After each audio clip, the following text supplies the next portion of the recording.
Now, I would like to invite Strat Sherman up to the stage again. He was on here yesterday, where he will be with Jeremy King of Walmart and Maynard Webb, one of the great Silicon Valley leaders. Thank you, Strat. Maynard. Jeremy, welcome. Thank you. Thank you, David. So, we're here with two people who've been in relationship with each other professionally and personally since 1995. And we're here to talk about how relationship and help in learning and development end up being important in your career. And by the way, most people couldn't put up with me for that long, but Jeremy was willing to do that. Exactly. A gracious man. So these aren't just any two people, though. Jeremy is CTO of Walmart, which is in the middle of a gigantic e-commerce push, which Jeremy is leading. He has probably one of the largest budgets in IT on the planet, and he's dealing with an organization in Bentonville, Arkansas, that was probably not totally oriented toward the things that you're doing now in its past history. So there's what you might call a degree of change going on here. Absolutely. Yeah, Walmart has gone through a digital transformation really over the last 7 years. There's a new book out called Dual Transformation that I was just reading, and if you took out all the business terms in there and added Walmart, it would be exactly what's going on. We have a core business that's great. We have a leadership team that knows how to run a million-person organization and execute incredibly well. And for the last 7 years or so, we've really redoubled our efforts on the e-commerce and really the omni-channel play. And how do I take advantage? It wasn't too long ago that all the e-commerce players were saying that physical retail is dead, and now everyone's essentially chasing our model because that's really what people want. They want the digital, physical experience put together. And so the digital part of that, the technology transformation, has been what I've been focused on. We have a great team in Arkansas, in Sunnyvale, in San Bruno, in Bangalore, and around the world that are working on this 24/7. So Jeremy, how do you keep from getting fired? People ask me this too. CTOs are going to get fired, right? I mean, you cannot go into it. You have never been fired. I have never been fired. Yeah, so luckily. I wouldn't freak about it too much. Yeah, it's people worry about security breaches, websites going down, budget issues, that sort of thing. And I think that the secret to a managerial success and leadership success is being incredibly transparent about what you're doing. One of the things that we've done with our teams is just turn everything around. When you have such a large budget, a large team, how do you tell the organization what you're working on? What's important? What's the highest priority? And who's working on the right things? As we focused on online grocery, we moved all of our best teams and leaders to online grocery as we focused on that in the company, for example. So Maynard, he's got a book out called Dear Founder, which I highly recommend. It's one of the most insightful compilations of pragmatic leadership advice I've ever seen. And what's so great about it is that it's about half questions. And that's something I notice in you, Maynard, just as a thinker. You seem to be asking more questions than providing answers. How does that work when you're in relationship with somebody who's less experienced than you? Well, I think I'm always looking for potential and growing potential, and I have to say that I had a delightful experience of running into Jeremy. I don't know how old you were, but he was a lot younger, and I was a lot younger.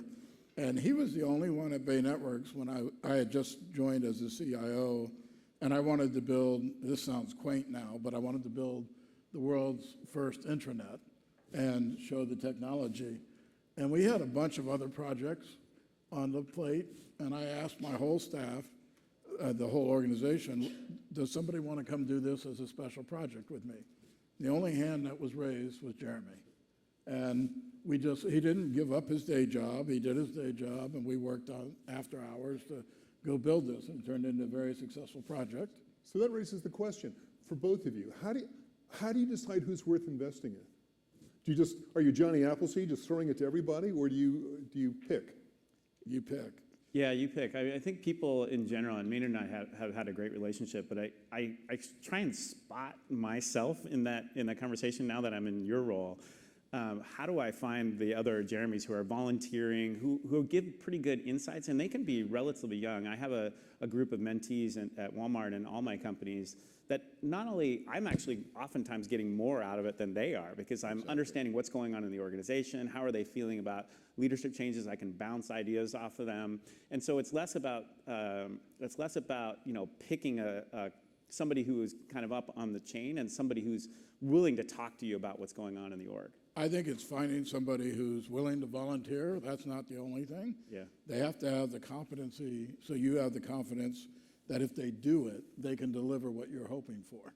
And so there's more to it than just somebody raising their hands. Jeremy had a very good reputation and had been breaking snow already, and I was like, this could be interesting and good. Yeah. So if you're Then I just kept trying to give him more to see how far more he could go, and now look at he's So doing amazing. any advice for young people about how to attract your attention? How to actually elicit this kind of guidance and support from you? The biggest piece of advice I have is go volunteer to do things that are hard and that are broken, and not force it into a job discussion that you leave your current job. Just go volunteer. There's more stuff to do than any of us can do, and so people Keep your love. day job and solve the problem. Yeah, go solve it. That's how I got started in my career. I always did extra credit stuff.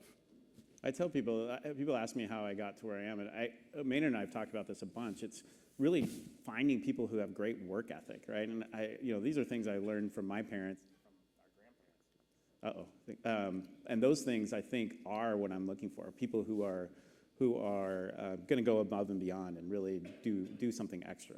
So at this stage of your career, when the CEO comes up to you and he puts his hand on your shoulder and says, this is the most important thing in the entire company, you're going to make or break the company based on this, how do you react?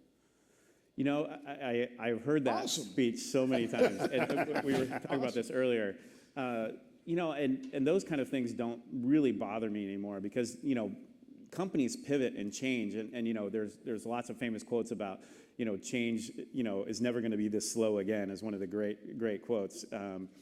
You have to be ready. And really, I'm glad that they're coming to me because you have to be able to absorb that change as your own self and figure out what's going to happen with your project priorities, but also how to message it out to the organization. Because oftentimes, a big shift in change can be disruptive to what about this project we were working on? Is that not important anymore? And messaging it out, especially for a large team, there's always 100 priorities, right? And how do you make sure that you're making time to execute well and to get to the number one project? One of the biggest things is how do you keep the rest of the things that you've already committed on the rails and try to absorb this new, can it be absorbed? So part of that is how do you try not to have everything go guardrailed every day on different ideas and still do the ones that are the most important. It's a fine dance. Yeah, and we actually at Walmart we purposely said we're not going to use the term legacy, a legacy platform or legacy, because we call it current. This is the current system. It is running our billion-dollar operation. Billions and billions of dollars are going through these systems. We're transforming and we're modernizing many of these systems, but that is not the legacy system. That is what's running the shop every day. So one of the themes that's been coming out during many of the discussions during this conference is leading with responsibility, dealing with the long-term, perhaps unintended consequences of the technology that we're working with. In a capitalist system that is driving pretty much everybody toward short-term performance and look out for number one, look out for not just yourself, but your organization, how do you think about the larger long-term social responsibility? Well, first of all, I think if you're Walmart, you have hundreds of millions of consumers that depend on you every day. When we were at eBay, we had hundreds of millions of people running their businesses on us. And so I think as technologists, you have to understand the ecosystem in which you live, and you have to have really good responsibility about what you do with that. I also think it's way harder today than it ever has been. Maynard, you've got a microphone being offered to you. It's way harder today than it ever has been to lead companies because you're expected to do so much more and you need to be on 24/7. We need to make sure that technology is not either good or bad, but that we actually do our best to make sure that it's used ethically for the better good of society. And that isn't always something we had to worry about in the early days. So how do you, I mean, for you, how do you get people, 3 or 4 layers away from you in your organization to be thoughtful about this? Is that even possible? Yeah, I fundamentally, I tell my team in many leadership discussions, the business teams aren't going to come and ask you for a system that's secure or fast or scalable. And those things are fundamentals to technology. The business team isn't going to say, hey, I want you to build a system, but make sure it's fast, right? Or make sure it stays up all the time. Those are responsibilities of the technology organization of how to incorporate that into our day-to-day life. And as we build out all sorts of new technologies, a lot of people like to talk about AI and ML and what's going to happen. Those things today are being talked about at Walmart like electricity. Like it's a given our size and our scale, the amount of data that we have. All those projects are suddenly fundamentally using this next generation technology. So anyway, it's going to be part of the core, and that's effectively how I think about it. I think we've got time for a couple of questions. Sure. Could we get a mic runner and lights? Awesome. Who knew? Have we got one? Over here? Right up front. Hi. My question is for Jeremy. You guys are benchmarking against Amazon, obviously, and Amazon is well known for their experimentation approach, how they experiment on everything. We've been tracking Walmart as well. You guys have a great program. Can you speak to how you've used experimentation and data science to drive your strategy and your growth? Yeah, sure. One of the reasons Walmart Labs is named Walmart Labs, even though it's a relatively large lab, is because I do want all of the teams to effectively run this way. When we created Walmart Labs 7 years ago, we essentially created small dedicated teams that were experimenting in things like social, and we built our search engine and our ad engine and our platform to run SEO and SEM. And that is essentially what we've done with Walmart Labs on top of it. So every quarter we have sort of the traditional, here's the core project list. And we were just, we obviously have, the pretty typical hack days and the review sessions for that. But we've also kicked off a number of initiatives that I would say longer term. So for the near term, 1 to 2 years out, Walmart Labs handles that. And then we've created, under Mark Laurie's organization, we've created a team called Store 8. And in that, Store 8 was sort of a throwback. Sam Walton used to experiment in store number 8 with a lot of different technologies. So that team has been focused on things like VR and things that are further out and really giving them the freedom to experiment without having day-to-day P&L responsibility. Maynard? But Jeremy, I would also guess that it's not enough to just try to have parity with whatever Amazon's doing. You have strengths that they don't have, and you need to be able to leverage those and do all the other things. Yeah, and like I said before, really it's about leveraging our store network. When you think about Walmart, we need to be number one in omni-channel retail, right? The ability to, we just launched things like Easy Reorder, the easy return process. If I bought in the store, I know that you bought in the store. And if I come back into the store, if you returned anything at any store, it can be an excruciating process. Sense of scale, Jeremy, how many items are subject to easy return? Every item effectively, every item, millions, every item on Walmart.com and on that you buy in the store are Easy Reorder. So you just go on your phone, you say, I want to return this item. When you walk into the store, it's a 30-second process. Actually, it's under 30 seconds, like 20-second process to return an item. And these are the kind of things that Walmart can be really great at. You know, online grocery pickup or delivery. We have 4,000 mini warehouses all around the U.S. within 5 miles of most Americans. We can get that item to you, whether you're in Skokie, Oklahoma, or in San Francisco. We can get that item to you. So directly. you feel competitive. We're competitive, yes. Any other questions here? Hi, Maylin Fang, IEEE and the People-Centered Internet. Yesterday we heard from Salesforce Tony Profit, about his Chief Equality Officer. Walmart having really huge change in the communities that it operates in. For me, the Amazon question begs this question, which is, can you be a leader in supporting women, as women are probably your prime customers? And That's a question right there. No, I just want to finish. Okay. Tony Profit said that they actually have a measurement for every manager, how many women are promoted, how many women are part. So, Yes, we have that as well.